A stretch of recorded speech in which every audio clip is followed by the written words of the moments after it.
Polisi, mambo vipi? Safi. Uko vizuri? Uko poa kabisa, sijui wewe. Bwana, hebu tuambie, umejisikiaje na una hali kiasi gani hapa sasa hivi mara baada ya kucheza mechi ya kwanza kimashindano ukiwa na Simba Sports Club?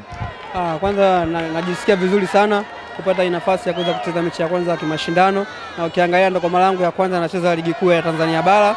Kwa hiyo najisikia vizuri na wamenipokea vizuri na nimekuwa na mchezo mzuri, kwa namshukuru Mungu katika yote, kwa sababu bila yeye nisingeweza kufanikisha haya. Hapo ndo swali langu lilipo. Mchezo wako wa kwanza wa ligi kuu Tanzania bara, nini ambacho umejiandaa? Ulikuwa na commitment kiasi gani? Ulijiandaje mwenyewe binafsi, lakini pia kwenye maandalizi ya timu kwa ujumla? Mimi binafsi kwanza nilikuwa curious kwa sababu sijawahi kucheza, ni kwa mara yangu ya kwanza. Kwa hiyo ndo naanza ku-experience ligi ya Tanzania bara. Kwa hiyo nilikuwa na hamu sana ya kuweza kupata mchezo wangu wa kwanza ili nione the feeling ya ligi kuu Tanzania bara. Umecheza vizuri Momo. Nini ambacho kilikuwa kinazungumza ndani yako? Ndani yangu kwanza kila siku, cha kwanza ni confidence, pia cha kwanza ni kumtanguliza Mungu, cha pili confidence.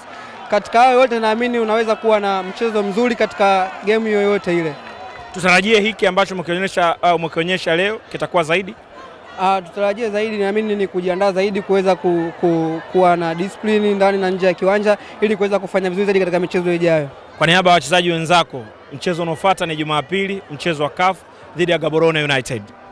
Naamini sio mchezo rahisi, ni mchezo mgumu kama tulivyoona. Tuna wapinzani wazuri, kwa hiyo na sisi tutajiandaa vizuri tuweze kuwakabili katika siku ya Jumapili. Unajisikiaje wa mashabiki wote wa Simba wanakushangilia Morris, nini kinazungumza? Najisikia vizuri kwa sababu sio kitu kidogo katika mchezo wako wa kwanza, afu mashabiki wakakupokea kwa uzuri kiasi hiki, kwa hiyo kinazidi kunipa mimi motisha ya kuweza kufanya vizuri zaidi. Shukrani sana. Asante sana.